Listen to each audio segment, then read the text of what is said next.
जवानों में सिर्फ हजरत इमाम ज़ैनुल आबिदीन रज़ियल्लाहु ताला अन्हु बचे थे। उन्होंने भी इजाजत मांगी थी कि अब्बा मुझे भी इजाजत दे दो, लेकिन इमाम हुसैन रज़ियल्लाहु अन्हु ने फरमाया था, बेटा तुम्हें शहीद नहीं होना है, तुम्ही से तो मेरी नस्ल दुनिया में चलनी है, तुम्हें शहीद नहीं होना। इमाम ज़ैनुल आबिदीन खीमे में मौजूद थे। उनकी नजरों के सामने उनके बाप को शहीद किया गया। उनकी लाश पे घोड़े दौड़ाए गए। सब कुछ इमाम ज़ैनुल आबिदीन देख रहे थे। एक औलाद के दिल पर क्या गुजरेगी कि उसके सामने उसके बाप को शहीद किया जाए, फिर लाश पे घोड़ा दौड़ाया जाए। क्या गुजरी होगी इमाम ज़ैनुल आबिदीन पर। लेकिन क्या अहले बैत हैं, इन्होंने क्या हमको अपनी जिंदगी से तालीम दी है। गौर करें, वही इमाम ज़ैनुल आबिदीन हैं जब करबला से वापस मदीना आए थे तो खाने काबा के तवाफ के लिए गए थे। खाने काबा का तवाफ कर रहे थे, उसी में वो शख्स भी मिल गया जिसने करबला में उनके बाप की लाश पर घोड़े दौड़ाए थे। मालिक बिन सिनान मिल गया। हम लोग होते तो पा गए थे इसी जगह, तो वार करते, मारते, बुरी तरह से कत्ल करने की कोशिश करते। लेकिन इमाम ज़ैनुल आबिदीन से जब मुलाकात हुई उसकी, तो उसने कहा, ज़ैनुल आबिदीन मैं भूखा हूं, मुझे कुछ खाना खिला सकते हो? ज़ैनुल आबिदीन कहते हाँ। लेके गए अपने खीमे में, उसे खाना खिलाया। खाना खाने के बाद उसने कहा मैं रुकना चाहता हूं, तो इमाम ज़ैनुल आबिदीन कहते ठीक है आराम करो। एक दिन रुका, 2 दिन रुका, 3 दिन रुका खीमे में। इमाम ज़ैनुल आबिदीन बराबर उसको खिलाते पिलाते, कोई शिकवा नहीं, कोई शिकायत नहीं, कोई बदलाव भी नहीं, बड़ी मोहब्बत से खिलाते पिलाते। और 3 दिन के बाद उसने कहा, ज़ैनुल आबिदीन मैं घर जाना चाहता हूं। तो इमाम ज़ैनुल आबिदीन का दिल देखो, फरमाते हैं कि कोई सवारी है कि पैदल जाओ? कहा सवारी तो नहीं है, पैदल जाना है। इमाम ज़ैनुल आबिदीन कहते हैं तुम मेरे मेहमान हो और मेरे नाना रसूलुल्लाह मेहमानों की बड़ी इज्जत करते हैं। सुभान अल्लाह। तुम पैदल न जाओ, मैं अपना घोड़ा तुमको नजराना देता। इमाम ज़ैनुल आबिदीन जिस घोड़े पे बैठ के मदीने से आए थे, वो घोड़ा अपने दुश्मन को नजराना दे दिया। कहा तुम पैदल न जाओ, तुम मेरे मेहमान हो। जब घोड़े पर बैठा तो इमाम ज़ैनुल आबिदीन कहते रुको, रुका। तो इमाम ज़ैनुल आबिदीन खीमे में गए और एक थैला दिरहम और दीनार से भर के लाए। दिरहम चांदी का रुपया समझ लो, दीनार सोने का रुपया। दिरहम और दीनार थैले में भर के लाया और उसको दिया। कहा लो, ये भी मेरे नाना रसूलुल्लाह की सुन्नत है कि जब वो मेहमान को विदा करते थे तो तोहफा देते थे। बेशक तुम्हें मेरी तरफ से तोहफा ले लो, तुम मेरे मेहमान हो। जब दिरहम दीनार की थैली भरी हुई दिया, तब वो ताज्जुब में पड़ा। उसने कहा ज़ैनुल आबिदीन शायद तुम मुझे पहचान नहीं पाए। ज़ैनुल आबिदीन कहते हैं मैं तुम्हें नहीं पहचानूंगा, खुदा की कसम तुमको तो कयामत तक नहीं भूलूंगा। बेशक तुमको मैं खूब पहचान रहा हूँ, तुम वही मालिक बिन सिनान हो ना कि मेरे भाइयों पे तुमने रहम नहीं किया, मेरे बाप पे रहम नहीं किया, भूखा प्यासा करके शहीद कर दिया। और शहादत पर भी तुमने रहम नहीं किया, बस न किया, बल्कि मेरे बाप के लाश पे घोड़े दौड़ाए मेरे नजरों के सामने, हड्डियां तोड़ी मेरे बाप की। क्या मैं तुम्हें भूल जाऊंगा? खुदा की कसम तुम्हें तो कयामत तक नहीं भूल सकता। तो वो कहता है ताज्जुब है कि पहचान रहे हो मुझे और फिर भी 3 दिन से खाना खिला रहे हो, सवारी का घोड़ा भी दे रहे हो,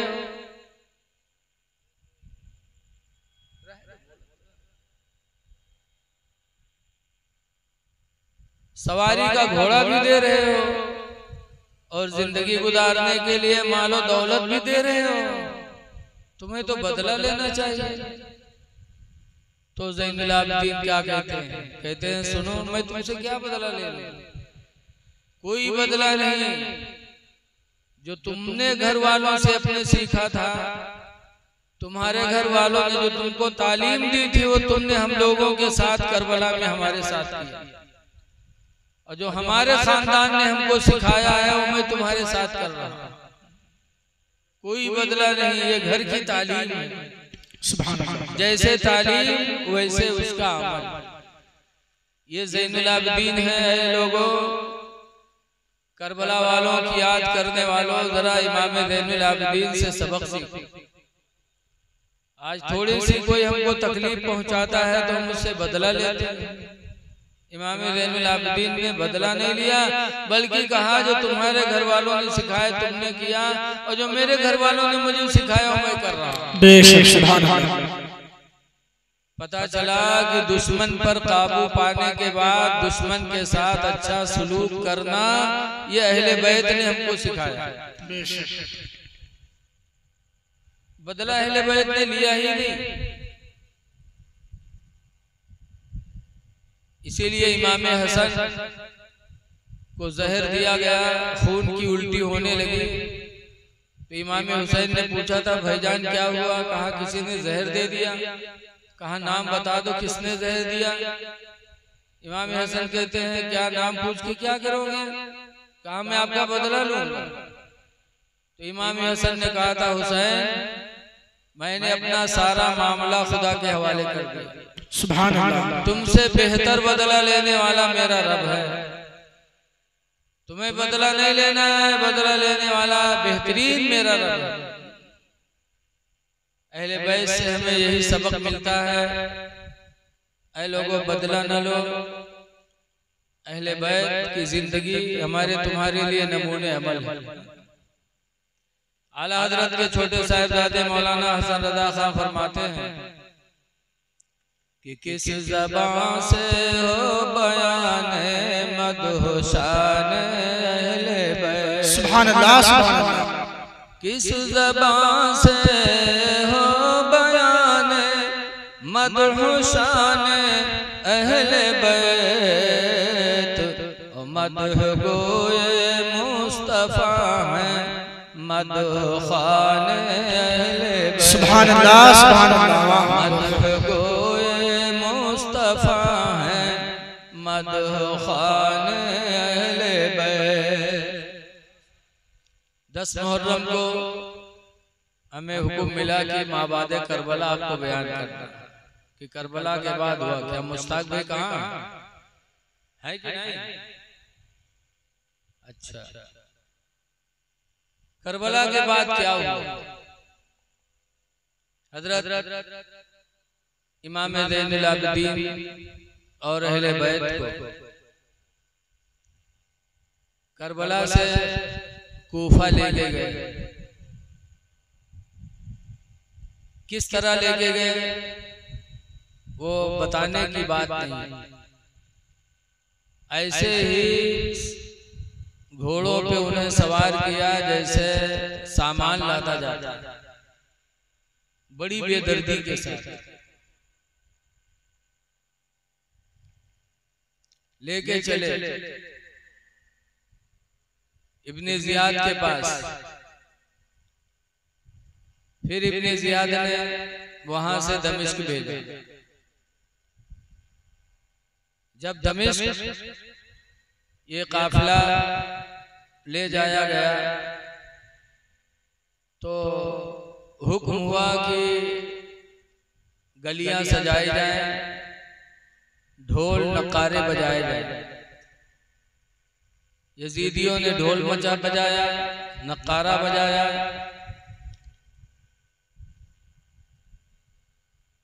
एक सहाबी हैं जो तिजारत के लिए मुल्क शाम गए थे मदीने से, उनका नाम था सहल। उन्होंने जब ढोल नकारा बजता हुआ देखा, गली कूचे सजे हुए देखे, कहा क्या हुआ, आज दमिश्क में बड़ी खुशियां मनाई जा रही हैं। तो लोगों ने कहा आपको पता नहीं है, हुसैन इब्ने अली का सर काट कर आज दमिश्क लाया जा रहा है। उसी खुशी में बाजे बज रहे हैं, ढोल बज रहे हैं, गली कूचे सजे हुए हैं। हजरत सहल रोए, कहा अफसोस कि रसूलुल्लाह के नवासे शहीद कर दिए गए। रोए, पूछा किस दरवाजे से, किस गेट से आज वो काफिला आने वाला है। बताया गया तो हजरत सहल गए, नेज़े पे चढ़े हुए सरे मुबारक को देखकर बहुत गमगीन रोने लगे। तो इमाम हुसैन की बेटी सकीना ने पूछा कौन है आप जो हम लोगों पे रो रहे हैं। कहा मैं अहले बैत का चाहने वाला हूं, मेरे लायक कोई खिदमत हो तो बता दो। तो मेरी माँ बहनें यहाँ बैठी हैं, 4 दिन की भूखी प्यासी थी सकीना, बाप का साया सर से उठा, यतीम हो गई, भाई दुनिया से चले गए, मुसीबतों का पहाड़ टूटा था सकीना पर, कई दिन की भूखी प्यासी थी। लेकिन जब हजरत सहल ने पूछा था सकीना मेरे लायक कोई खिदमत हो तो बता दो, तो सकीना ने पानी नहीं मांगा था, खाना नहीं मांगा था, कहता है रसूलुल्लाह के सहाबी हमारे बाप का सर थोड़ा दूर करवा दो, इसलिए कि बाप के सर की तरफ लोगों की निगाहें उठती हैं और उनकी निगाहें हमारे चेहरे पर भी पड़ती हैं, इसलिए बाप का सर मुबारक दूर करा दो ताकि इनकी निगाहें हम पर न पड़े। ये सकीना के पर्दे का आलम था। सुभान अल्लाह। इस हाल में कि मुसीबतों का पहाड़ टूटा है, लेकिन अहले बैत की लड़की हैं, तो ऐसे मौके पर भी उन्होंने पर्दे का एहतमाम किया। रास्ते में बहुत सी चीजें सामने आई। शिम्र बदनसीब जब शोहदा की सरों को और अहले बैत को लेके पहुंचा तो रास्ते में गिरजा घर पड़ा था, रात हो गई थी, आराम करना था, गिरजा घर के अलावा कोई मकान नहीं नजर आया। तो सिमर ने गिरजा घर के पादरी से कहा था कि क्या इस रात को हमें अपने महल में आराम करने के लिए जगह दे दोगे। तो कहा इतने लोग हैं, सबके लिए जगह तो नहीं है, ये सर कैसे है। कहा ये मदीने के रहने वाले हुसैन बिन अली का सर, उनके खानदान का सर है। तो पादरी ने कहा था कि गिरजाघर में इतनी जगह नहीं है, ये सरों को अंदर रख दो और ये काफिला जो लेके जा रहे इनको अंदर कर दो, बाकी सब लोग बाहर रख लिया। हजरत इमाम हुसैन के सरे मुबारक को उसने गर्दो गुबार साफ किया, फिर बड़ी मोहब्बत से देखने लगा। इतने में इमाम हुसैन के पेशानी से एक नूर निकला जिसका सिलसिला आसमानों से मिल गया। इमाम हुसैन के पेशानी से निकला हुआ नूर जब गिरजाघर के पादरी ने देखा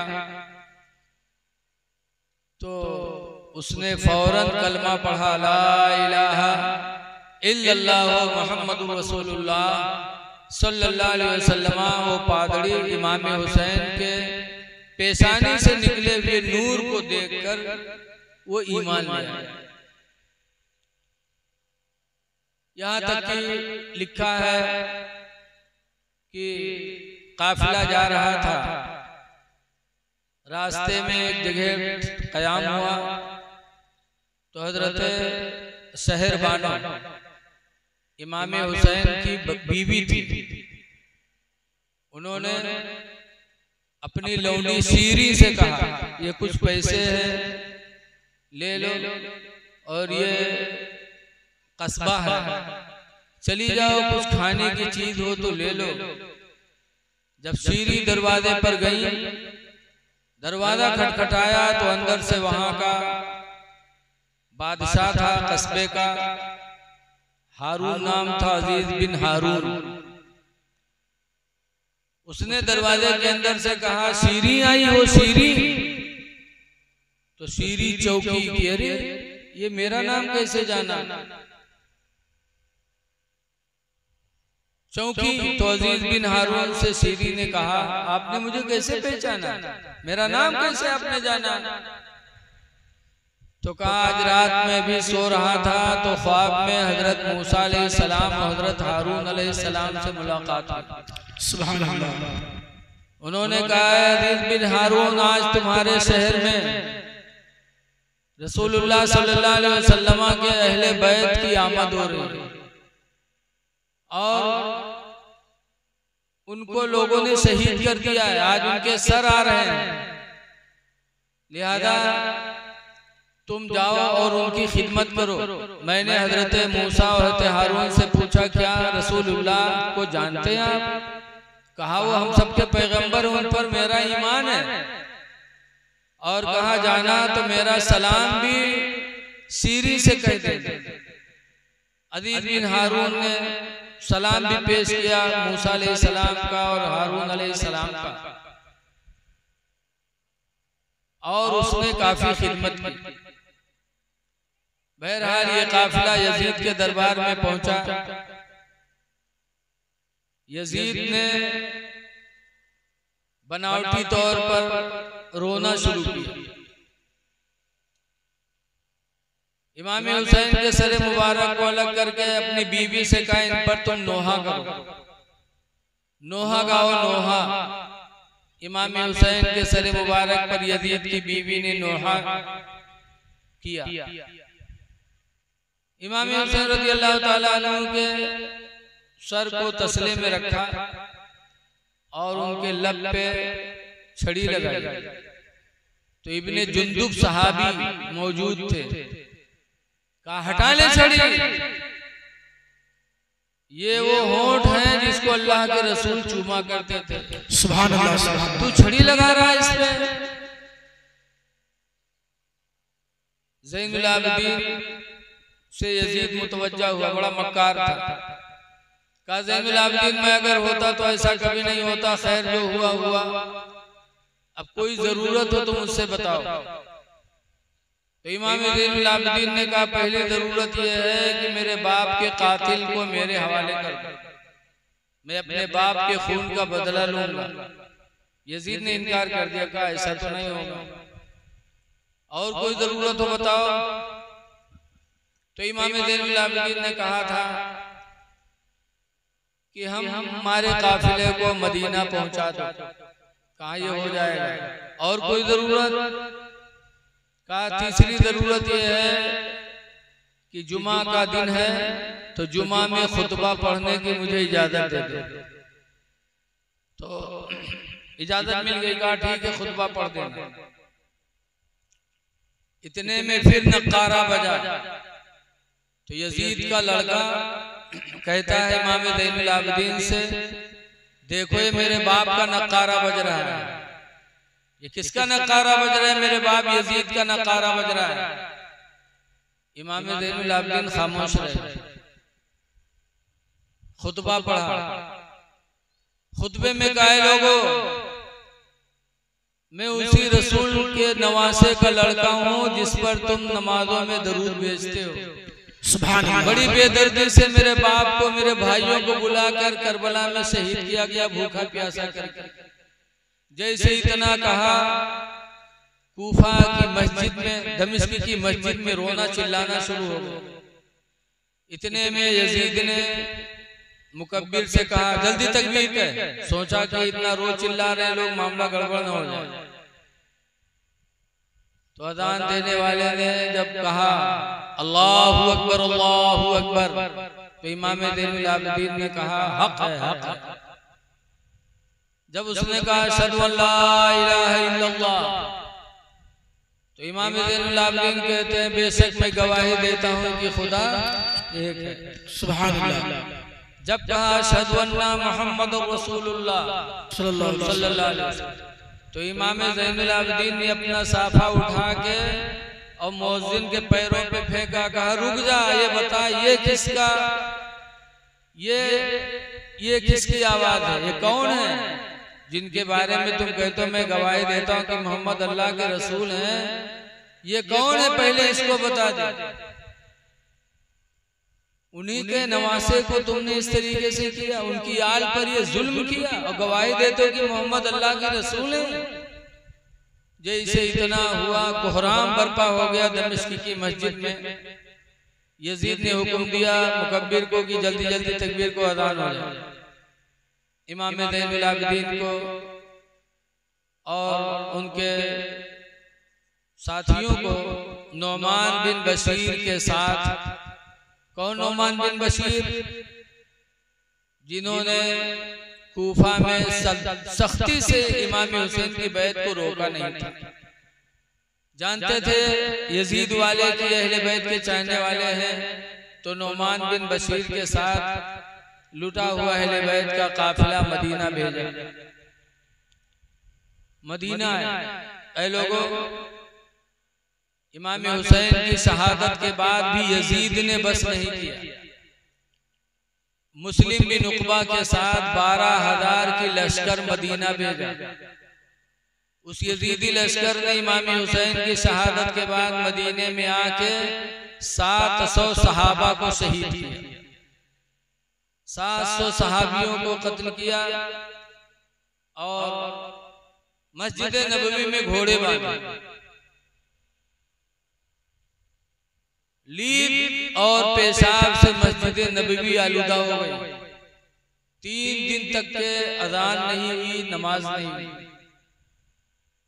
मदीने की औरतों की इज्जत आबरू लूटी। और उसके बाद मक्का पे चढ़ाई किया। मक्का पे गए तो रुई और गंधक जला जला के खाने काबा पर फेंकने लगे। खाने काबा की छत गिर गई, दीवारें गिर गई, काबा का गिलाफ जल गया। अजीब वहां जाकर के फितना फसाद किया। इतने में खबर हुई कि यजीद पर फालिश गिरी और यजीद मर गया। सुभान अल्लाह। जैसे यजीद के मरने की खबर उसकी लश्कर ने पाया कि फौरन सब भागने लगे और अब्दुल्लाह बिन जुबैर की हुकूमत हो गई। अल्लाह ताला ने कुछ दिनों के बाद कूफा पर मुख्तार को हुकूमत दी। मुख्तार जब कूफा में बैठे तो मुख्तार ने कसम खाई थी कि खुदा की कसम मेरे ऊपर लानत हो अगर हुसैन के कातिलीन का बदला मैं न लूं, किसी एक को मैं नहीं छोड़ूंगा। और बदला लेने के लिए अबू उमराह कोतवाल को फौज देकर के सबसे पहले इब्ने साद को पकड़ने के लिए भेजा। इब्ने साद कौन है? जो करबला में 22,000 लश्कर का सिपह सालार था। कहा जाओ उसको कैद करके लाओ। जब पता चला कि फौज कत्ल घेरने गिरफ्तारी के लिए आ रही है तो इब्ने साद घर में छुप गया। उसका लड़का गया मुख्तार के पास कहा मेरे अब्बा अब तन्हाई इख्तियार कर लिए हैं, अल्लाह अल्लाह करते हैं, मेरे अब्बा से कोई मतलब नहीं है। मुख्तार ने कहा लानत हो उस पर कि करबला में उसे तन्हाई नहीं आई थी, हुसैन की शहादत से पहले उसे अल्लाह अल्लाह करना नहीं आया था, नवासे रसूल को शहीद करने के बाद अब अल्लाह अल्लाह करता है। फौज गई। इब्ने साद की बीवी इब्ने साद से नफरत करती थी। जिस दिन से उसने इमाम हुसैन को शहीद किया था उसकी बीवी उससे निहायत जलती थी। जब अबू उमरा कोतवाल फौज लेकर के पहुंचा घर, पूछा अबू उमरा ने कि इब्ने साद कहाँ है, तो बीवी ने जबान से तो कहा मुझे पता नहीं है, और हाथ से इशारा किया वो डेहरी में बंद था, डेहरी में। फौरन डेहरी खोली गई और इब्ने साद को पकड़ा गया, और पकड़ने के बाद हाथ पैर काटे गए, और हाथ पैर काटने के बाद चौराहे पे उसे कत्ल किया गया। फिर सिम्र को पकड़ने के लिए भेजा। सिम्र ने सुना कि अबू उमरा कोतवाल आ रहा है पकड़ने के लिए, तो सिम्र घर से भगा। फौज ने पीछा किया, रात में एक जगह सो रहा था चादर ओढ़े। फौज पहुंच गई, देखा इसके कोड़ी के दाग चादर के ऊपर से भी चमक रहे थे। फौजियों ने देखा तो ऊपर ही से तलवार चलाना शुरू किया और सिम्र को भी कत्ल कर दिया। यहाँ तक कि हुरमला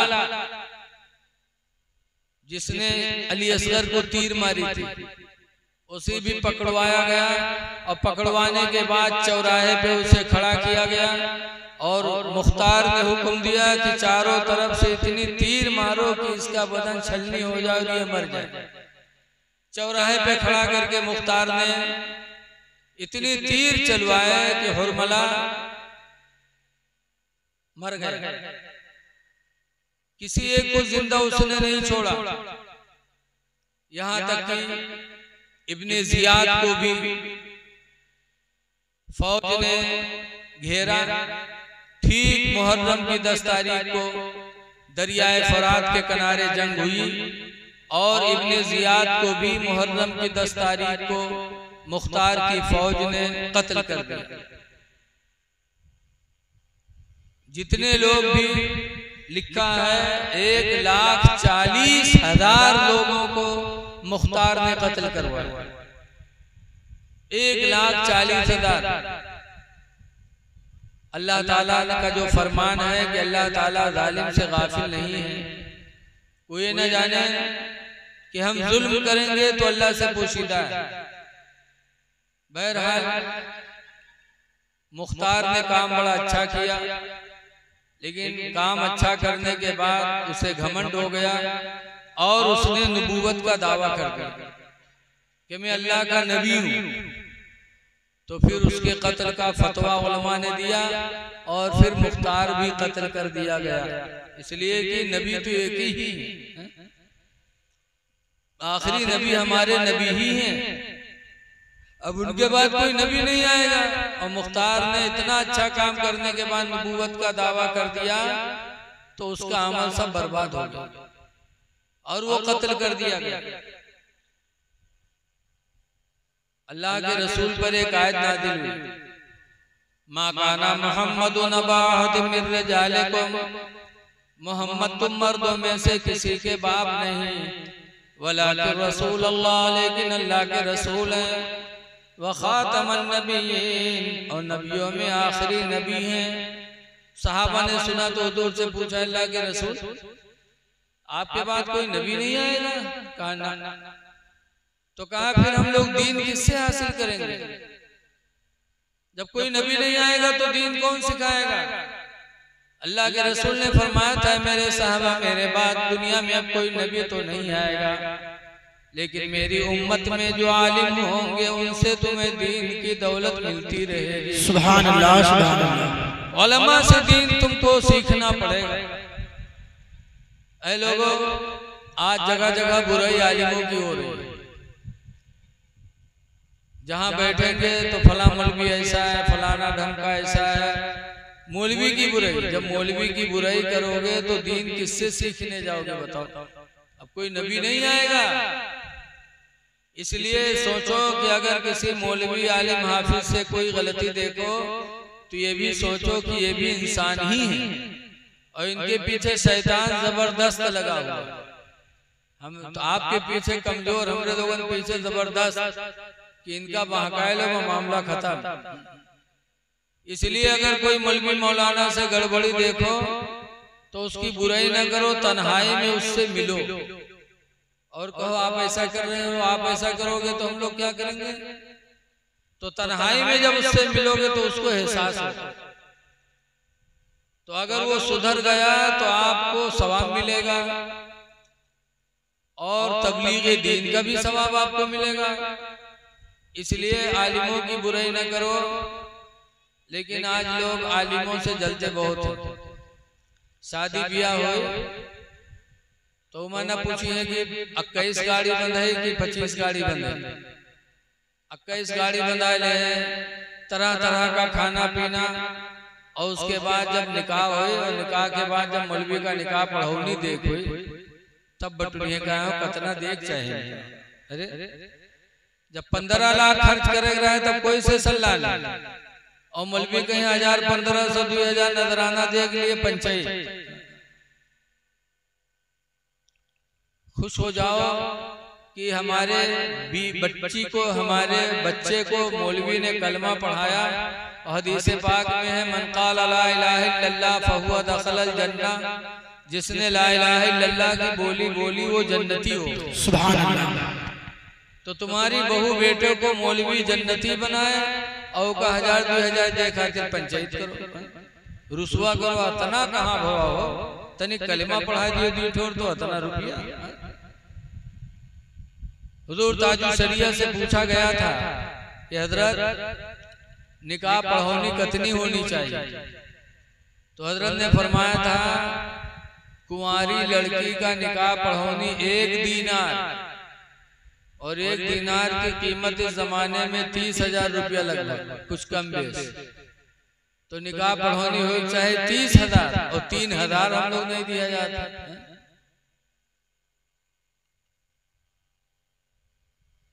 करबला वालों से हमें सबक लेना है। देखो रसूलुल्लाह सल्लल्लाहु अलैहि वसल्लम की बेटी फातिमा ज़हरा रज़ियल्लाहु ताला अन्हा अपने बाप से कितनी मोहब्बत करते थे। लिखा है 3 दिन फातिमा के घर चूल्हा नहीं जला। ऐसे गरीब थे हजरत अली शेर खुदा, बहुत गरीब थे। शादी हो गई थी, 2 साल फातिमा का गौना नहीं आया था। मदीने के लोगों ने पूछना शुरू किया अल्लाह के शेर आपने शादी कर लिया और रुखसती नहीं कराई। कहा कहाँ लिया, मेरे पास तो घर भी नहीं। बगैर घर के थे, लेकिन रसूलुल्लाह ने अपनी चहेती बेटी का निकाह अली के साथ कर दिया था। अली की दौलत नहीं देखी थी, अल्लाह के रसूल ने अली का इल्म देखा था और अली का अमल देखा था। इल्म अमल देखकर रसूलुल्लाह ने निकाह कर दिया। तो रुखसती नहीं हुई, 2 साल हो गए। तब मदीने के एक अंसारी खड़े हुए, उन्होंने कहा अली मेरे 2 घर हैं मदीने में, दोनों घरों को देख लो, जो तुम्हें पसंद आए वो तुम्हें नजराना देता हूं। हजरत अली को उस अंसारी ने अपना एक मकान नजराने में दिया। हजरत अली फातिमा को रुखसत करा के लाए। अंसारियों का एहसान, मदीने के अंसारियों का एहसान इस्लाम पर बहुत बहुत, उन्होंने इस्लाम के लिए अपनी कुर्बानी पेश की है। तो बहरहाल फातिमा के यहाँ गरीबी बहुत थी। 3 दिन फाका रहा। 3 दिन के बाद हजरत अली शेर खुदा थोड़ा सा जो लेके आए, हजरत फातिमा ने चक्की में पीसा, आटा बनाया, रोटी बनाई। 1 रोटी बनके तैयार हुई और खाने वाले कितने थे? 9 लोग और रोटी 1। हजरत हसन, हुसैन, मोहसिन, ज़ैनब, उम्मे कुलसूम, रुकैया, हजरत अली, फातिमा और फिज़्ज़ा, 9 लोग खाने वाले रोटी 1। लेकिन जब फातिमा खाने के लिए बैठी तो उन्हें अपने अब्बू की याद आई कि मैं खाने जा रही हूँ, मेरे अब्बा ने खाया कि नहीं खाया। तो उसी में से एक टुकड़ा हजरत फातिमा ने तोड़ा और अपने बाप के पास लेके गई। हुजूर ने देखा फातिमा रोटी का टुकड़ा लाई हो, कहा अब्बा 3 दिन के बाद एक रोटी का इंतजाम हुआ था, बगैर आपको खिलाए मेरा दिल खाना गवारा न किया, उसमें से एक टुकड़ा लेके आई हूँ। अल्लाह के रसूल ने उसमें से एक निवाला लिया और अपने मुंह में रखा और फरमाया बेटी फातिमा, 1 हफ्ता के बाद आज ये पहला लुकमा है जो तुम्हारे बाप के मुंह में गया है। सुभान अल्लाह, सुभान अल्लाह। ये अहले बैत का फाका था, सब्र था कि बेटी 3 दिन फाका कस तो अब्बा 1 हफ्ता से। लेकिन गौर करो कि फातिमा ज़हरा ने 3 दिन के बाद एक रोटी पाई थी 9 लोगों के बीच में, लेकिन बगैर बाप को खिलाए खाना गवारा न किया। आज लड़कियों से लोग प्यार नहीं करते। लड़का पैदा हुए तो धूमधाम से छठी करिए, लड्डू बटिए, बकरा कटिए, और कहूँ बिटिया पैदा हुई गई तो लागत है घर में कोनो तिलिया मसान के खोपड़ी पड़ी गई, सब बौरा बने हैं चुपचाप, कोई बोलते नहीं। अगर बाहर निकले कोई पूछ ली का कल हाँ कई के बाद बिटिया को बताए तक नहीं। आज लड़कों की पैदाइश पे खुशी होती है, लड़कों को देखा जाता जहाँ शादी हुई बीवी आई बस बीवी को लेके अलग हो गए। लड़कियों से मोहब्बत करो। ये लोग अल्लाह के रसूल फरमाते हैं कि बाहर से कोई चीज खाने पीने के लेके आओ तो सबसे पहले लड़की के हाथ में रखो, लड़की को दो, क्योंकि बच्चियों का दिल बड़ा नाजुक होता है। लेकिन आज हम लोग ले गए थे तो न बिटिया न लड़का, न पप्पा न बुआ, फौरन चौधरे इनका दिया। और जब उनके हाथ में धरे तो अगर कोई बिटिया आएगा कहीं लाओ तुका देवे उका भगा दी बिटिया लड़कवा बोले तू उका बैठा के खबे तो वही लड़कवा जवान हो जब उके बीवी है इनका लतियावे शुरू करी तब बिटिया की याद करिए। तब बिटिया अगर कहूँ साल 6 महीने ससुराल से आए जो नहीं है तो महतरिया होकर रात भर सोए न दे, फुसुर फुसुर फुसुर बहने तोर भौजैवा हमका सतावत है, भौजै तोर भैया हमका ही मेर कहा था, रात भर बिटिया से फुसुर फुसुर। अरे पहले बिटिया को सोच लेते, आज बच्चियों को गिरी निगाह से लोग देखते हैं। एक जगह में तकरीर करने गया बाबागंज करीम गांव, बैठा था, चाय बन रही थी, बातचीत हो रही थी। बातचीत होते होते मुझसे पूछा भैया बच्चे उच्चे करते हैं? तो बोलते रहेगा ओके बुढ़िया माथरिया डैनिया फर्क से कहा था। अरे मौलाना भैया बच्चे कहाँ, चाटोर भवानी है। तुमका चाटोर भवानी है, भवानी को कहने रे चाटोर बिटिए हैं, तुमका तोबा तोबा बिटिए भवानी है। तुम हो तो कभी भवानी रही हुई है, अब भवाना बनी हो तुम, तुम्हें शर्म नहीं आती बच्चियों को भवानी कहती हो। अल्लाह के रसूल सल्लल्लाहु अलैहि वसल्लम अपनी बेटी फातिमा का नाम नहीं लेते थे, इतनी मोहब्बत करते थे। जब भी आते थे कहते थे मोहम्मद की जान। सुभान अल्लाह।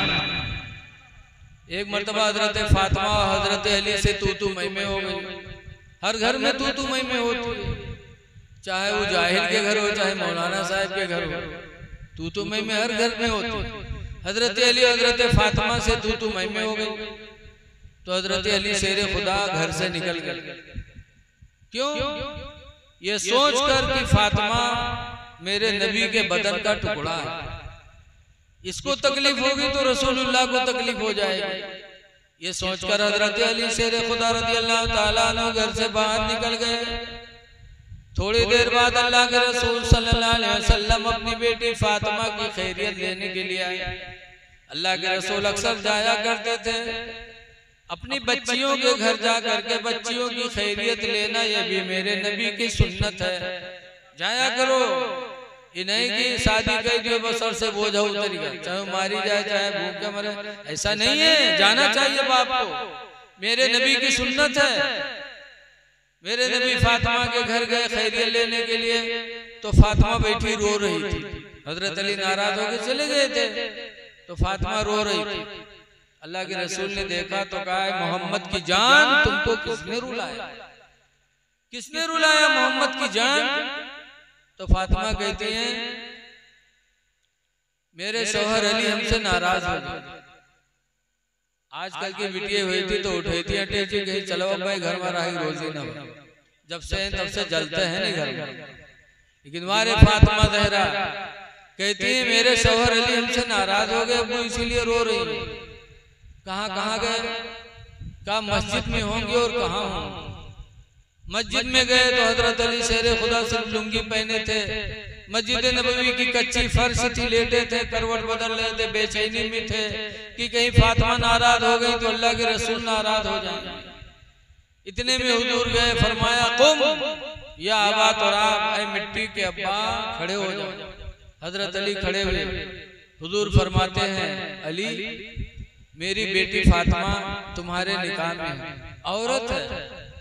औरतों को अल्लाह ने कम अक्ल बनाया, कम अक्ली की वजह से अगर कोई गलती हो जाए तो खुदा के लिए नाराज न हुआ करो, माफ कर दो मेरी बेटी फातिमा की गलती। ये अल्लाह के रसूल अपने दामाद से बात कर रहे हैं, कितने नरम लहजे में। हजरत अली कहते हैं, अल्लाह के रसूल मैं आपसे गुजारिश करता हूँ, आप फातिमा से सिफारिश कर दो कि फातिमा मेरी गलती को माफ कर दे। ये मियाँ बीवी में लगा होता था। क्या सरकार ने अपने दामाद से मोहब्बत किया? आवाज तो देखा जाता है, जहाँ बिटिया रुखसत करी है तो बिटिया के घर छूटे थे तो रोई बे करी, और जब रोई तो पप्पा का कहे हैं, काहे डरा थे रे, काहे रो थे जा। अगर वो आंखें उठे तो के सारे आंखें फोड़ दे, अगर कोई बोली तो का सारे कत्ल करा दे, चाहे 10 बीघा बिकाए जा, जा डरात का है। तो आजकल पप्पा पहलवान बनाए पट, तो घर में क्या होगा? जंग होगा कि नहीं होगा? लड़ाई होगी उस घर में। ऐ लोगों, नबी करीम सल्लल्लाहु अलैहि वसल्लम की बेटी फातिमा ने अपने बाप से प्यार किया। आज भी बच्चे अपने माँ बाप से बहुत मोहब्बत करती हैं। फातिमा ज़हरा रसूलुल्लाह सल्लल्लाहु अलैहि वसल्लम की चहेती बेटी थी, अली के निकाह में थी। और जब हजरत फातिमा के विसाल का वक्त आया, याद रखो सरकार का विसाल हुआ 11 हिजरी में और फातिमा का इंतकाल हुआ भी 11 हिजरी में, लेकिन 6 महीना सिर्फ जिंदा रही फातिमा। हुजूर का विसाल हुआ रबीउल अव्वल में, हजरत फातिमा का इंतकाल हुआ रमजान में। 6 महीना जिंदा रही, लेकिन बाप का गम इतना था फातिमा को कि 6 महीना तक फातिमा मुस्कुराई नहीं। 6 महीना दुनिया में जिंदा रही, हंसी नहीं, कभी मुस्कुराहट भी लबों पे नहीं आई। इतना अपने बाप के गम में रहती थी। दिन में कहा करती थी, ऐ रोशन दिन, जो मुसीबत मेरे ऊपर पड़ी अगर तेरे ऊपर पड़ती तो तू तारीकी से बदल जाता। इतना गम था फातिमा ज़हरा का। आवाज देखा जाता है, अब्बा अम्मा मरा था तो तीसरे तो दिन अत्ता रोई है कि लागत है साथे चलते हैं इन्हों। और तीसरे दिन के बाद सय्युम हुए तो इतनी खुशी, इतनी खुशियां ली कि लगता है कि कोई शादी का मौका। फातिमा ज़हरा रज़ी अल्लाह ताला अन्हा रमजान की 3 तारीख आई तो अपने शौहर हजरत अली से कहते हैं, अल्लाह के शेर आज रात में रुखसत हो जाऊंगा, लिहाजा मेरे मरने पर रोना नहीं, सीना न पीटना। फातिमा ने मना किया था रोने से। अब आजकल कोई मरता है तो हम लोग कितना रोते, ज्यादातर सास ससुर के मरे पर पतोहिया रोते, सबसे ज्यादा पतोहिया चिल्ले रोई, गिरी राय के धूं से, फिर लोग उठाइए, फिर गिरी धड़ाम से, लागत एक साथ चल दिया। सास ससुर का जिंदगी में खाना ना पूछिए, मरे के बाद इतना रोइए। रोने से कोई भला होने वाला नहीं है। आला हजरत इमाम अहले सुन्नत भी मना करते हैं, फरमाते हैं, रोने वालों सुनो, आंखें रो रो के, आला हजरत फरमाते हैं, आंखें रो रो के सुजाने वाले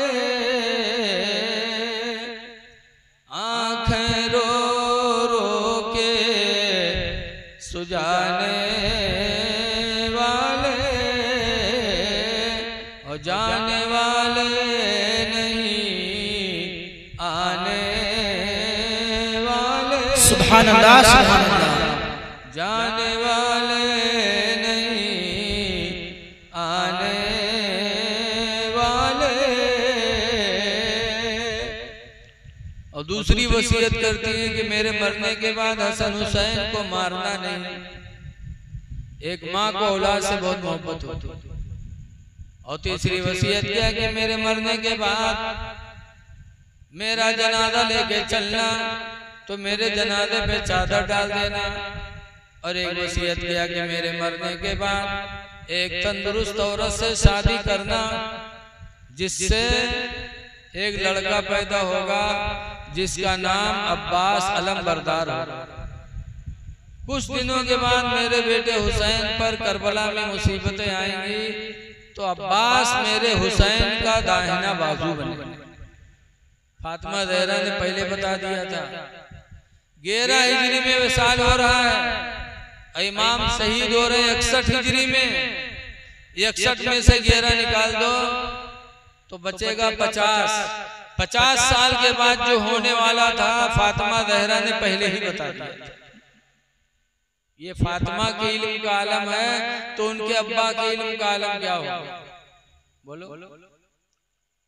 और चौथे नंबर 5वें नंबर पर फरमाया कि जब मुझे कब्र में दफन करना तो फला जगह एक पर्ची रखी है, वो पर्ची मेरे कब्र में रख देना, लेकिन उसको पढ़ना नहीं। कहा क्यों?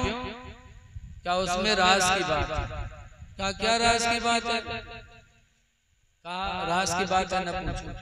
हजरत अली ने कहा फातिमा हमसे छुपाओगी राज की बात? मैं जिंदगी का साथी हूँ। फातिमा कहते हैं अली उस पर्ची की बात यह है कि जब मेरी शादी आपसे लगी थी तो मेरे अब्बा ने पूछा था कि अली से तुम्हारा निकाह कर दूं और महर में 200 मिस्काल चांदी रख दूं।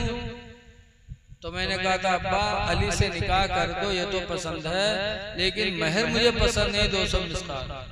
वे कह के चली आई। थोड़ी देर बाद हजरत जिब्रील आए और उन्होंने हुजूर से कहा अल्लाह के रसूल फातिमा का निकाह अली से कर दो। और फातिमा के महर में अल्लाह ने जन्नत और जन्नत की सारी नेमतें रखी। हुजूर मुस्कुरा के फातिमा को बुलाया, कहा फातिमा खुश हो जाओ, अल्लाह ने तुम्हारे महर में जन्नत और जन्नत की सारी नेमतें दे दी। फातिमा कहती है अब्बू ये महर भी मुझे पसंद नहीं। कहा फिर? कहा महर में मैं वही चीज चाहती हूँ जिसके लिए आप रातों रात रोते रहते। और हुजूर किसके लिए रोते थे? हमारी आपकी। रब्बे हबली उम्मती, रब्बे हबली उम्मती। हुजूर सर सजदे में रखकर हमारी आपकी बख्शिश की दुआ करते रहते थे। कहा फातिमा ने कि अब्बा मुझे वही चीज चाहिए जो आप जिसके लिए रोया करते हैं। फातिमा कहते मैं कह के चली आई थी, इतने में हजरत जिब्रील एक पर्ची लेके मेरे अब्बा के पास आए थे जिसमें लिखा था अल्लाह ने फरमाया था नबी अपनी बेटी फातिमा का निकाह अली से कर दो और महर जाल तो शफाअत उम्मत मुहम्मदिन सदाक़ा फातिमा, कि मैंने फातिमा के महर में उम्मत मोहम्मदिया की बख्शिश मैंने रख दी। जाल तो शफाअत उम्मत मुहम्मदिन सदाक़ा फातिमा, फातिमा के महर में मैंने उम्मत मोहम्मदिया को बख्श दिया। तो मैंने इस शर्त पर आपसे निकाह किया था, तभी से वो पर्ची मैं फला जगह रखी हूँ। जब मुझे कब्र में रखना तो पर्ची रख देना, ताकि कल कयामत के दिन अगर मेरे अब्बा का कोई एक उम्मती जहन्नम में गया तो मैं अपने रब के सामने खड़ी हो जाऊंगी, कहूंगी परवरदिगार मेरी महर में इस उम्मत मोहम्मदिया की बख्शिश रखी थी, फिर मेरे अब्बा का ये उम्मती जहन्नम में कैसे जा रहा है? ऐ लोगों ये मोहब्बत थी फातिमा को हमसे आपसे। बहरहाल हजरत फातिमा ये वसीयत करके फारिग हुई कि मलकुल मौत आ गया। हदीस पाक में लम्मा नज़ला अलैहा मलकुल मौत, जब मौत का फरिश्ता फातिमा के दरवाजे पर आया वक़रअल बाबा, और आने के बाद दरवाजा खटखटाया। फातिमा ने पूछा कौन? कहा मलकुल मौत हूँ। फातिमा ने कहा है मलकुल मौत वापस जाओ, जिंदगी गुजर गई, मेरे चेहरे को किसी अजनबी इंसान ने नहीं देखा, तो मैं नहीं चाहती कि मरने के वक्त मलकुल मौत मेरा चेहरा देखे, वापस जाओ। मलकुल मौत वापस चला गया। हदीस में फ़क़बदल्लाहु रूहहा, तो खुद फातिमा की रूह को अल्लाह ने कब्ज़ फरमाया। ये फातिमा का मकाम है। अच्छा बताओ, हमरे तुमरे यहाँ मलकुल मौत पूछत है कि आई कि नहीं है? देखा जाता है बप्पा बीमार है, लड़का घेरे बैठे हैं, अत्ते मैया बप्पा सट से गाये, हाँ बते बप्पा गए बप्पा रे गए, और रोना चिल्लाना पड़ेगा, किधर से आए किधर लेके चले गए कोई पता नहीं। लेकिन ये फातिमा का मर्तबा है कि मलकुल मौत भी आगे पूछ रहे हैं। वह भी कहा था उन्होंने इंसान हम इंसान, इन्हों से पूछने मलकुल मौत। इनके बड़े मौलाना का तो पैखाने में देके गला दबाए गए, इनके बड़े मौलाना पैखाने में ये कहते हैं वो भी इंसान हम भी इंसान। अल्लाह ने अपने बंदों को एक मर्तबे का पैदा नहीं किया। कुरान कहता है तिलकर रसूल फद्दलना बादहुम अला बाद, ये रसूल हैं कि इनमें हमने बास को बास पर फजीलत दे दी। सुभान अल्लाह सुभान अल्लाह। कोई काला है, कोई गोरा है, कोई बहादुर है, कोई कमजोर है, कोई पढ़ा है, कोई जाहिल है, कोई कुछ है, अल्लाह ने एक मर्तबे का पैदा नहीं फरमाया। इसलिए लोगों नबियों का मर्तबा बहुत बुलंद है। हजरत मूसा अलैहिस्सलाम को देखो, उन्होंने पास मलकुल मौत आ रहा है, रूह निकाले। मलकुल मौत बहुत जलाली पैगंबर है। आए मलकुल मौत मूसा अलैहिस्सलाम के पास, सलाम किया। मूसा अलैहिस्सलाम ने फरमाया कैसे आना हुआ? कहा मैं मलकुल मौत हूँ, आपकी रूह निकालने आया हूँ। मूसा अलैहिस्सलाम कहते अभी आ गया? अभी तो मुझे दीन का बहुत सा काम करना बाकी है, अभी आ गया? एक तमाचा जोर से मारा मलकुल मौत को, तो मलकुल मौत की आंखें निकल आई। भागा मलकुल मौत, भागे वहां से, गए अल्लाह की बारगाह में, कहते अल्लाह किस जलाली के पास भेज दिया था? उसने तो मुझे तमाचा मारा, मेरी आंखें बाहर आ गई। कहते अभी दीन का काम बहुत बाकी है। अल्लाह ने फरमाया अच्छा ठीक है, जाओ मूसा से कह दो। अल्लाह ताला ने अपने दस्ते कुदरत फेरा, मलकुल मौत की आंखें सही हुई। फरमाया जाके कह दो कि अगर अभी वो जीना चाहते हैं तो बैल के पीठ पर हाथ फेरें, बैल के पीठ पर हाथ रख दें, जितने बाल उनके हाथ के नीचे पड़ेंगे उतने साल की उम्र उनकी बढ़ा दी जाएगी। आए मलकुल मौत डरा डरा, पहले मारे गए रहे, डरा डरा आया। मूसा अलैहिस्सलाम ने देखा, कहा फिर आ गए? अल्लाह ने भेजा है कि जाके कह दो कि बैल के पीठ पर हाथ रख दे, जितने बाल पड़ जाएंगे उतने साल की उम्र उनकी बढ़ा दी जाएगी। मूसा अलैहिस्सलाम फरमाते उसके बाद? कहा उसके बाद फिर मैं आऊंगा रूह निकालने। मूसा अलैहिस्सलाम फरमाते जब तुझे आना ही आना है तो जैसे कल वैसे आज रूह निकाल ले। रूह निकाल लिया, मूसा अलैहिस्सलाम का विसाल हो गया। ऐ लोगों गौर करो, देखो नबियों की शान कितनी बुलंद। बैल के पीठ पर हाथ धरने के लिए फरमाया। हम लोग मूसा अलैहिस्सलाम ने फरमाया जब मरना ही है तो रूह निकाल, और हम लोग हुए तो बैल के पीठ पर हाथ न धरे, पूरे पिठेवा का ऐसा सोरा हो कि जहां तक बाल पर जाए। बैल तो आप लोग जानते ही हैं, एक तो बैल सड़वे है और एक बैल हमरे तुमरे मां। कुछ इंसानों बैल होते कि नहीं होते बोलो? हमारे यहाँ पिरमितनी दरगाह है, वहाँ एक मदरसा चल रहा है, वहाँ मौलाना अली हसन फारूकी अलैहि रहमत है। तो उगलदान आप लोग देखे, उगलदान पान खाए वाले उगलदान रखा था, इतना बड़ा बड़ा, उसमें थूकते रहते हैं। हजरत के कमरे में उगलदान था, पान खाए थे, बाहर टहल रहे थे। एक लड़का से कहने जा उगलदान उठा ला, देहात के राह वाला जानत नहीं रहे। वो गवाह कमरा देखे जाने से उगलदान पता नहीं कौन चीज समझत रहा, लौट गया। हजरत वहां आई, हजरत का वहीं रखा है रे। फिर गवा, फिर लौट जाओ के नहीं हजरत। तो हजरत गए के देख बदे रखा। तो जब उठाई तो हजरत में कोनो साला थुक मारी, हजरत में कोनो सार थुकी से। तो हजरत हंसला गए बैल कहीं के इधर उठा ला। तो इंसानों में भी बैल होते हैं। कहने का मकसद ये है कि अल्लाह ने नबियों की शान बहुत बुलंद की। हम नबी की बराबरी नहीं कर सकते। आला हजरत इमाम अहले सुन्नत फरमाते हैं कि अर्श के अक़ल दंग है, चरख में आसमान। सुभान अल्लाह। अर्श सातों आसमान के ऊपर है, कितनी बुलंदी पर है, लेकिन वो भी हैरत में है कि हुजूर का मर्तबा कितना बुलंद है। आसमान इतना ऊंचा है, वो भी चक्कर लगा रहा है कि नबी का मर्तबा कितना ऊंचा है। अर्श के अक़ल दंग है, चरख में आसमान है। अर्श के अक़ल दंग है, चरख में आसमान है। जाने मुराद अब किधर, हाय तेरा मकान। सुभान अल्लाह, सुभान अल्लाह। जाने मुराद अब किधर, हाय तेरा मकान है। करबला वालों से हमें सबक लेना है। यही इमाम ज़ैनुल आबिदीन एक दिन मदीने मुनव्वरा में अपने घर में नमाज पढ़ रहे थे। अल्लाह की मर्जी नमाज पढ़ रहे थे और इनके घर में आग लग गई। इतने शोले बुलंद हुए कि मदीने के लोग अपने अपने घर से निकल कर आए, आग बुझाने लगे और उसके नीचे इमाम ज़ैनुल आबिदीन नमाज पढ़ते रहे।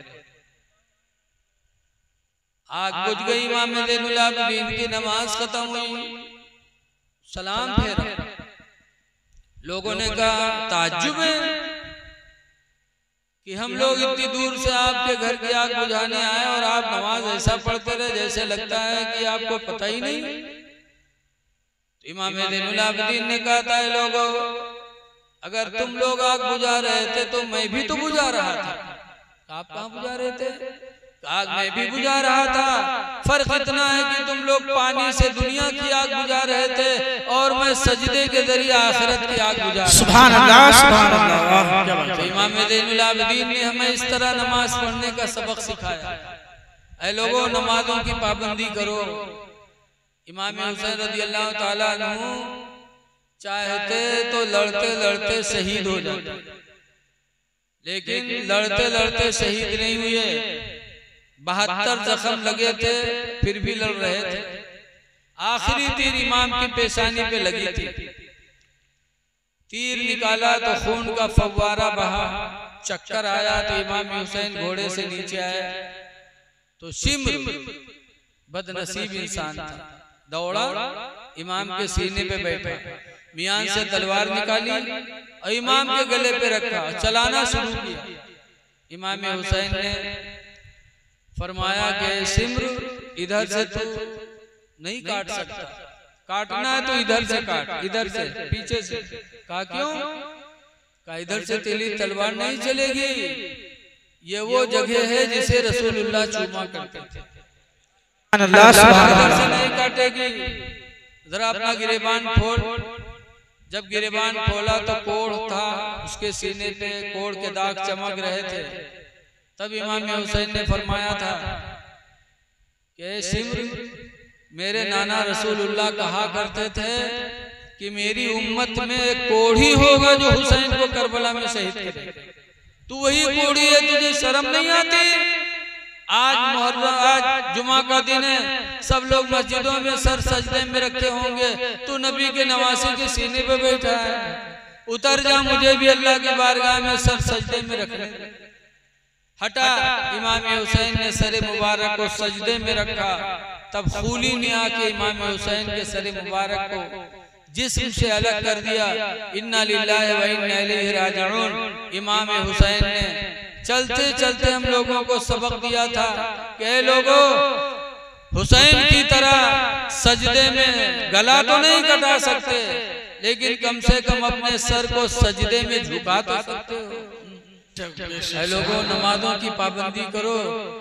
चलते चलते इमाम ने सजदे को नहीं छोड़ा। अगर आप या हुसैन कहते हो या अली कहते हो तो नमाजों को पढ़ना पड़ेगा। अगर नहीं पढ़ते हो तो या हुसैन या अली का नारा झूठा है। हजरत अली ने भी नमाज पढ़ी। एक जंग में गए, लड़ रहे थे, लड़ते लड़ते हजरत अली के रान में तीर लगी। हजरत अली घोड़े से नीचे आ गए, मुजाहिदीन आए, तीर निकालने लगे। तो इतनी तकलीफ हुई कि हजरत अली ने कहा तीर न निकालो, लगता है तीर निकालोगे तो साथ साथ तीर के मेरी रूह निकल जाएगी। इतनी तकलीफ थी, नहीं निकालने दिया। लेकिन जब नमाज का वक्त आया, तीर रान में लटक रही है, लेकिन हजरत अली शेरे खुदा उसी हालत में नमाज के लिए खड़े हो गए। जब नमाज शुरू कर दी तब लोगों ने सोचा कि अब पूरी तवज्जो अली की अल्लाह की तरफ होगी, चलो तीर खींच लिया जाए। आए लोगों ने तीर खींच लिया, हजरत अली नमाज पढ़ते रहे। और जब नमाज खत्म हुई, रान पे निगाह पड़ी तो तीर गायब। पूछा तीर क्या हुई? लोगों ने कहा जब आप नमाज शुरू किए तो हम लोगों ने तीर खींच ली। तो हजरत अली सजदे में सर रखकर फिर रोने लगे। कहा या अल्लाह, तेरा शुक्र है कि तूने अली को ऐसी नमाज की तौफीक दी कि रान से तीर निकल गई और अली को पता भी नहीं चला। सुभान अल्लाह, या अल्लाह तेरा शुक्र है। ऐ लोगो, आज नमाज नहीं पढ़ते अच्छे भले हो करके, और कुछ पढ़ते भी हैं तो जरा बराबर सर दर्द करने लगा तो छोड़ देते हो। अली की जिंदगी नजरों के सामने रखो। नमाज अहले बैत ने किसी हालत में छोड़ी नहीं। और नमाज पढ़ो तो अल्लाह को याद करो। लेकिन आज देखा जाता है नमाजों पढ़ाते नियतों बनियो, पूरे मस्जिद के मुआयनों करिए। हमने यहाँ खन्ना पुरवा में यहाँ पहले बत्ती नहीं रहा, मोमबत्ती जला जला नमाज होता है। एक दिन हम पढ़ते रहा ईसा की नमाज, और 2 रकात पढ़ावा, तीसरे में खड़े हुए तो मोमबत्ती बुझाएगी, अब अंधेरा। बहरहाल पढ़ावा के जब तीसरी रकात के सजदे में यहाँ गए तो देखा उजेर। तो हम कहे उजेर कैसे ही, अपने मन में सोचे। जब 4 रकात पढ़ाए के सलाम फेरा तो देखा कि बेटरी जले। तो हम कहे बेटरी को जले सो। तो एक हाजी साहब रहे, नाम ना बताए, अल्लाह को प्यारे हो गए। तो हाजी साहब के नजर मोमबत्तियां बुझा के रहा। तो जब हम सजदे में गए तो ढूंढ के जला दिया। नमाज पढ़ते हैं और बेटरी भी ढूंढते हैं। नमाज वो पढ़ो जो हजरत अली शेरे खुदा ने पढ़ी। नमाज न छोड़ो। आज हम कुरान नहीं पढ़ते और हजरत अली शेरे खुदा। कुरान से इतनी मोहब्बत हजरत अली को कि जब मैदान जिहाद के लिए निकलते तो घोड़े के जीन पर बायां पैर रखते और कुरान शुरू कर देते, और दाहिना पैर उठा के रखते रखते हजरत अली का एक कुरान खत्म हो जाता था। सुभान अल्लाह। खाने काबा का तवाफ करते तो जहां से तवाफ शुरू करते, घूमते घूमते जब वहां पहुंचते तो हजरत अली का एक कुरान खत्म हो जाता। सुभान अल्लाह, सुभान अल्लाह। और आज हम कुरान से दूर, नमाज से दूर, या अली या अली या अली या हुसैन या हुसैन या अली अली करने वाले दुनिया में बहुत दज्जाल हैं। एक मौलवी रहा, मौलाना अब्दुल मुस्तफा आजमी ने लिखा है, एक मौलवी रहे पढ़ावे नहीं जाए, घरे अपने तखत पर लेटे रहे पलंग पर। जो राय खर्च हो गया, लड़का भूखन मरे लगा। तो मौलवी कहीं ना सब लड़का भूखन मरत है, तो पलंग पर लेटे है, जाको पढ़ाओ। तो मौलवी कहा था चुप चुप चुप। मौलवी छुपाई, लेकिन पेट कहाँ चला जाए। दूसरे दिन फिर मौलवी कहते चले जा रहे, लग वास्ते चले जा, घर छोड़ दे, पढ़ाओ लिखाओ को। हम मौलवी कहते तो हमका नहीं जाना था, हम थूक से रुपया पैदा करी थे। मौलवी कहते हाँ अत्ते तोरे असर हो थूक में है तो लड़का भूखन मरती। चले जा रहे, उठे गिरा, चले जा, घर छोड़ दे। अब मौलवी बिल्कुल सर पर सवार हो गए तो मौलवी बेचारे मजबूर हो के घर से निकल गए। एक शहर में बहुत बढ़िया मस्जिद देखी तो के मुहर्रम बैठ के मौलवी रोवे लगे। और मस्जिद हो शिया लोग, शिया लोग जब नमाज पढ़े पहुंचे तो देखे रो तो काहे रो तो इन्हें बहुत गरीबन भूखन मरी थे। मस्जिद में रख ली तो झाड़ू दी, तुमका सिर्फ खाना चाहे, कुछ नहीं चाहिए। शिवे कहने यार इतना सस्ता आदमी तो कहो ना मिली हो, रख ली। मौलवी झाड़ू दे लगे, खाना पावे लगे। हफ्ता 2 हफ्ता गुजरा, फिर मौलवी एक दिन मुहर्रम बैठ रो। शिया लोग देख के नब कहे रो तो मौलवी कहते हैं पढ़ नहीं पावा, जाहिल रह गए, ये अफसोस में रो रहे पढ़े हुए तो हमारी इज्जत हो। तो शिवे कहा था यार रोवत का है, पढ़ लो, इमाम साहब से पढ़ लो। तो गए मौलवी बगदादी कायदा खरीद के लाए, इमाम साहब से शुरू की, इमाम साहब बिस्मिल्लाह कह के शुरू करें, अलिफ बे थे से जीम हे खे दाल कहा चले गए। जब जाल पर नंबर आवा तो इमाम साहब जाल को वहां और मौलवी जाल कहा, जाल वो कहे जाल, मौलवी कहे जाल। अनपढ़ का पढ़ाई लो, पढ़ा लिखा को पढ़ाई। तो सबक रोक दी इमाम साहब, दूसरे दिन फिर शुरू करें अलिफ बे से, और जब जाल पर मामला पहुंचा तो फिर वही मामला, मौलवी जाल कहबे नहीं करे, जाले जाल कहे इमाम साहब फिर सबक रोक दी। ऐसे शुरू कराते रोकते हफ्ता गुजर गया। धीरे धीरे पूरे शहर में बात फैल गई, यार मस्जिद में जो झाड़ू देते बहुत घामड़ है हो, बताओ हफ्ता भर होगा जाल नहीं कही पैसो, पूरे शहर में मौलवी बदनाम है। और जब बदनाम हो गए मौलवी तो एक दिन फजर में जैसे इमाम साहब सलाम फेरे वैसे मौलवी खड़े हो गए, कहने आज कोई जाएगा नहीं, आज मैं हजरत इमाम हुसैन की शहादत सुनाऊंगा। तो शिवे कहीं हाँ 15 दिन होगा जाल नहीं कही पैसे, तो कहीं शहादत कैसे सुनाई हो। तो सब रुक गए, कौनों नहीं गए, कहीं देखी कहत का, और पहले से मौलवी मौलाना रहबे करे, वह खड़ा हुआ ऐसे जानदार इमाम हुसैन की शहादत बयान किया कि सारे शिया भो भो रोए लगे। जब रोवे लगे तो मौलवी चुप हो गए। जब शिवे रोए के छुपाने तब कहा थे आए तुम 15 दिन का जाल नहीं कह पाए, तो क्या आज अचानक अत्ते बड़े मौलाना कैसे हो गए यार, अति बढ़िया तकरीर सुना। तो मौलवी कहते तुम्हें कुछ पता है, आज रात जब मैं लेटा बिस्तर पे तो 1000 मरतबा मैंने कहा या अली या अली या अली या अली। शिवे कहीं तब तो कहीं जब 1000 मरतबा पुकारा तो हजरत अली आएगी। शिवे कहीं ना आएगी, कहीं ना, कहीं फिर तो कहीं आए, आने के बाद पूछा किस लिए पुकारा, मैंने कहा मैं पढ़ना चाहता हूँ। कहा मुंह खोल, मैंने मुंह खोला तो मेरे मुंह में हजरत अली ने थूक दिया, और जैसे हजरत अली का थूक मेरे पेट में पहुंचा मेरा सीना इल्म से भर गया, मैं बहुत बड़ा मौलाना हो गया। अब जो चाहो मसला पूछ लो, जो चाहो तकरीर सुन लो। तो शिवे गई हाँ हमारे लोगों जिंदगी गुजर गई आली आली कहा था, अवली नहीं आए, अब तू आजे कहे आजे रात में आयुगे तेरे मुंह में थूकी दी कैसे मेरे नसीब के बाद। तो शिवे कहीं भाई आपके मुंह में अली ने थूका है तो तुम हम लोगों के मुंह में थूक दो, कम से कम तुम्हारे वसीले से अली का थूक तो हम पा जाएंगे। मौलवी कहते हैं हाँ इतनी मेहनत के बाद उनका थूक पावा तो कैसे थूक देवे, कहीं तब कहीं एक मुंह में थूक 100 रुपये लेवे।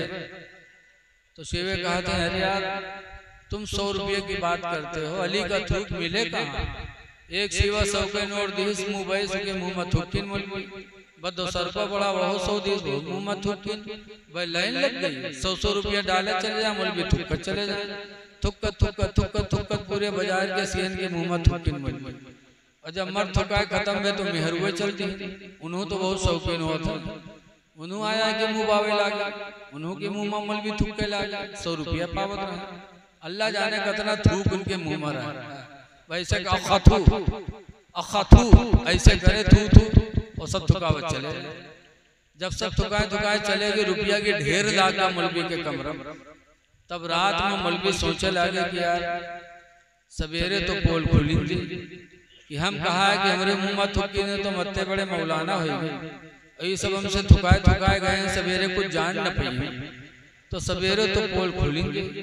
बराते में हम मौलवी रुपया गठरा बांधी न भागे, भागत भागत भागत भागत गांव पहुंचे। दरवाजा खटखटाए तो मौलवियन पूछा थे अंदर से को आए रे, तो मौलवी कहा था मौलवी हुई रे दरवाजा खोल। जब मौलवियन दरवाजा खोले तो मौलवी गठरा पटके, तो मौलवियन कहा था इमा का भल्ला है रे, कहीं रुपया हो और का। जब मौलवियन खोली तो रुपया, तो कहन हाय कहाँ चुराए लाए रे इतना रुपया रे, कहीं नहीं चोरी के धूप के कमाई हुए रे। मौलवी कहते सही बता रहे कि घर से उठाए लाए रे, मौलवी कहा देती न मनी है रे, ये थूक के कमाई हुए रे, ले चल काबा में ठड़िया दे, हुओं कसम खाए ले रे, थूक के कमाई हुए रे। तब मौलवी मान गई। तो वही दिन से मौलवी गैस पैर दबावे, कहा हमरे मौलवीवा के थूक में जब इतना असर है, तू के खून में कत्ता कमाल। वही दिन से मौलवी दीवाना हुई गई मौलवी के। मौलाना अब्दुल मुस्तफा आजमी लिखते हैं, इंसान बड़ा दज्जाल होता है। या अली अली कहने वाले बहुत हैं, अली कहने का हक उसी को है जो हजरत अली के रास्ते पे चले। ऐ लोगो, हजरत अली शेर खुदा की जिंदगी देखो, अमीरुल मोमिनीन थे, पूरी दुनिया के प्रधानमंत्री थे, लेकिन कूफा की मस्जिद में सबसे पहले अगर नमाज फजर के लिए कोई आता था तो हजरत अली आते थे सबसे पहले, और चुपके चुपके नहीं आते थे, अस्सला अस्सला कह के आते थे, सबसे पहले आते थे। लेकिन ऐसे अच्छे लोगों के भी दुश्मन दुनिया में बहुत है। मदीने मुनव्वरा में एक यहूदिया औरत थी, यहूदिया बड़ी खूबसूरत थी। अब्दुल रहमान इब्ने मुलजिम उस पर आशिक हो गए, और इतना आशिक हुआ कि निकाह का पैगाम दिया कि तुम मुझसे निकाह कर लो, मैं तुमसे दिल से फिदा हूं। तो उस यहूदिया ने कहा कि तुम मेरा महर ही नहीं दे सकते। कहा क्यों? यहूदिया औरत ने कहा मैं 3 तरह का महर दूंगी। 3 महर? कहा क्या क्या? कहा 10,000 दिरहम, 1,000 दिरहम लूंगी, एक गुलाम लूंगी, और अली का सर लूंगी।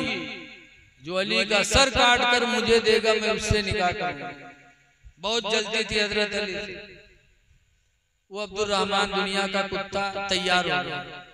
1,000 दिरहम भी रखा है, गुलाम भी मेरे घर में है, अली का सर तो मैं इंतजाम करता हूँ। रमजान शरीफ की 19 तारीख थी। तलवार लेके कूफा की जामे मस्जिद के दरवाजे के बगल में छुप गया। जानता था कि फजर में सबसे पहले हजरत अली आते हैं। गया, चुपके खड़ा हो गया। हजरत अली शेर खुदा रज़ियल्लाहु ताला अन्हु सहरी खा के रोजे की नियत करके मस्जिद कूफा की तरफ रवाना हो गए।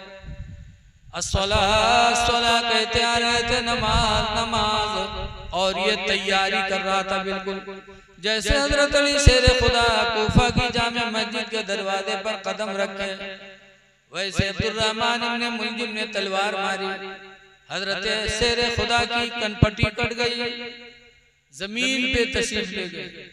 लेकिन हजरत अली शेर खुदा ने देखा कि खुदा के घर में मेरी शहादत हो रही है, वो भी रोजे की हालत में, रमजान के महीने में। तो शेर खुदा ने कहा था, फुस्तु बिरब्बिल काबा, रब्बे काबा की कसम, मैं तो कामयाब हो गया, मैं तो कामयाब हो गया।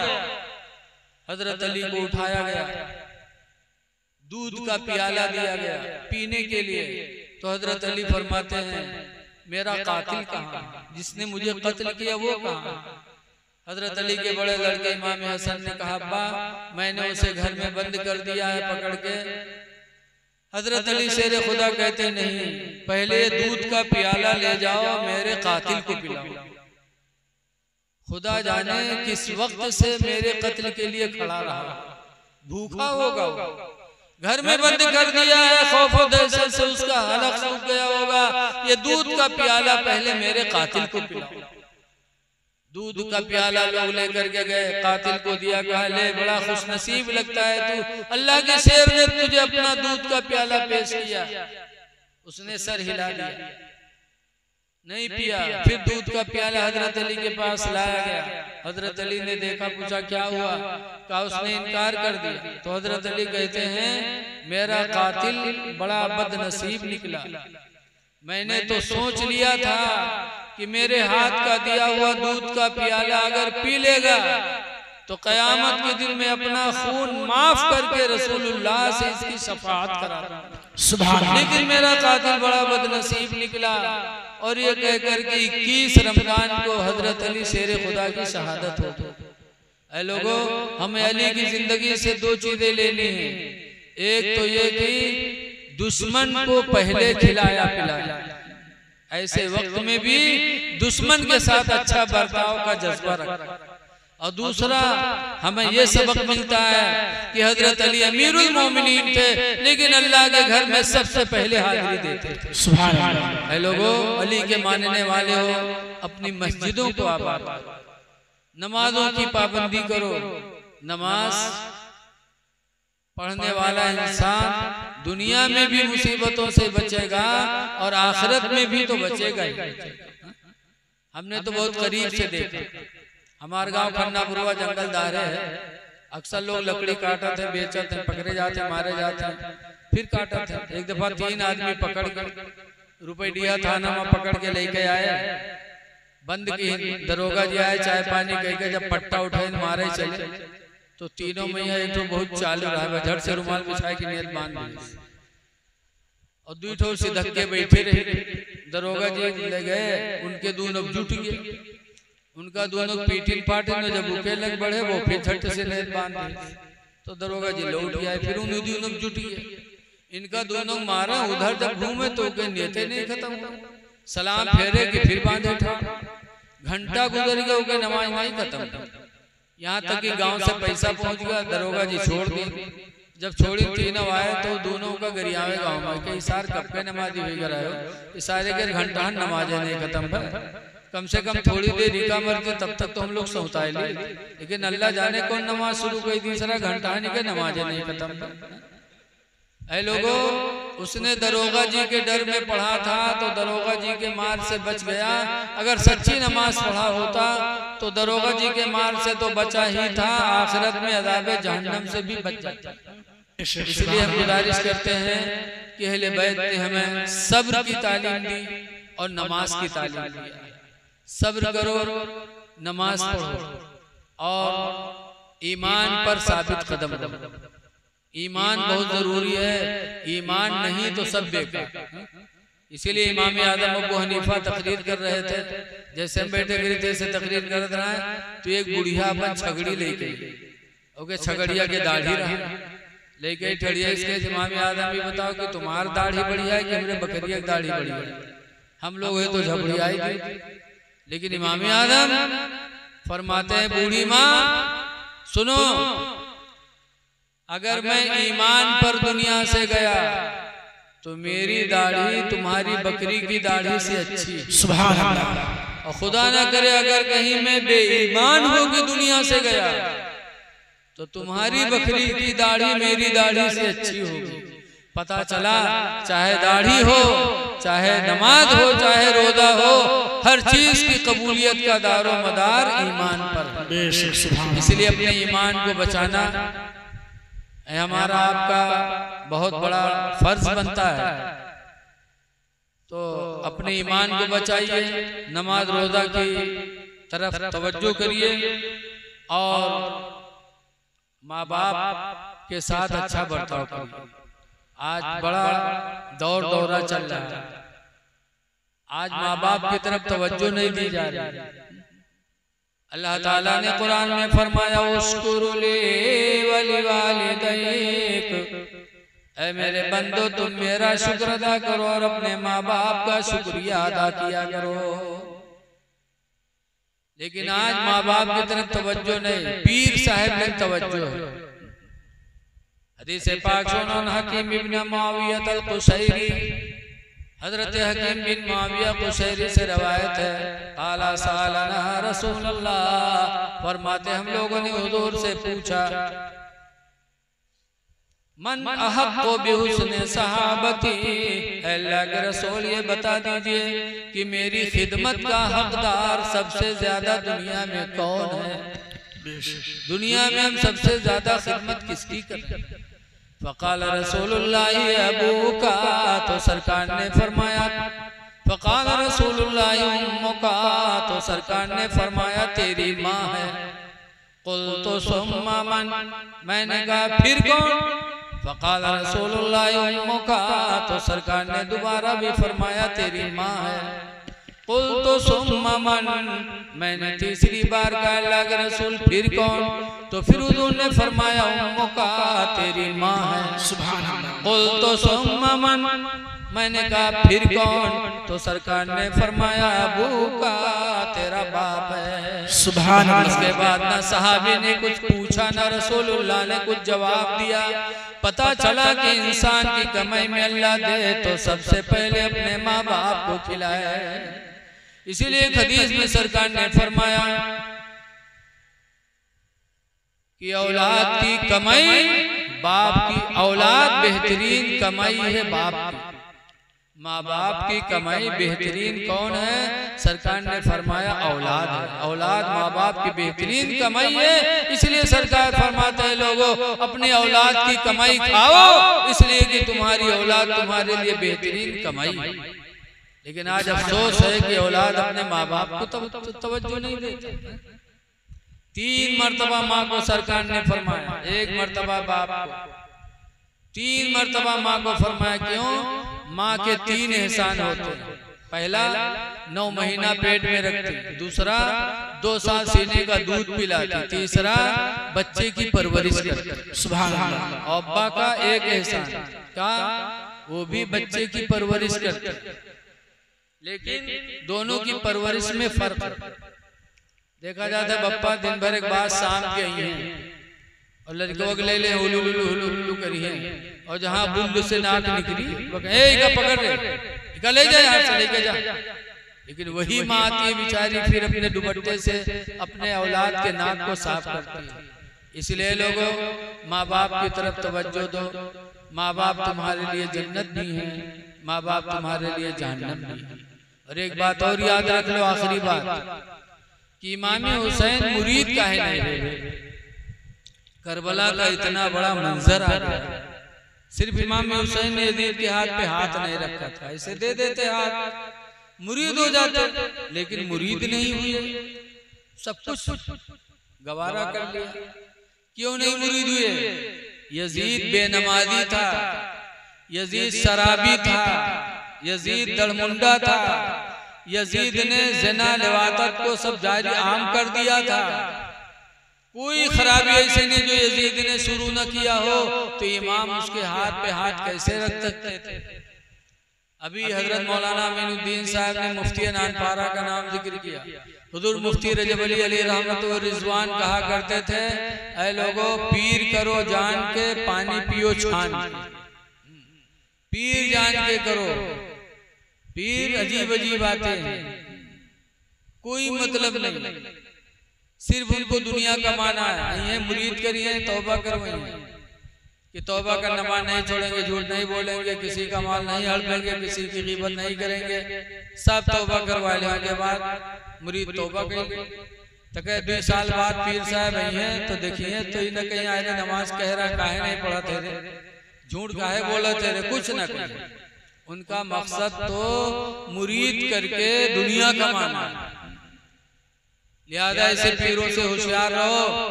पीर करो लेकिन वो पीर जो परहेजगार, हर एक के हाथ में हाथ न दो। अगर ऐसे हर एक के हाथ में हाथ देना होता तो मेरे इमाम यजीद के हाथ में हाथ दे देते। लिहाजा अपने माँ बाप की खिदमत करो, नमाजों की पाबंदी करो और ईमान बचाओ। ईमान बचाना बहुत जरूरी है। अल्लाह ताला हमको आपको अमाल सालिहा की तौफीक अता फरमाए और जो कुछ कहा गया अल्लाह उसे कबूल फरमाए। खड़े हो जाइए, सलातो सलाम।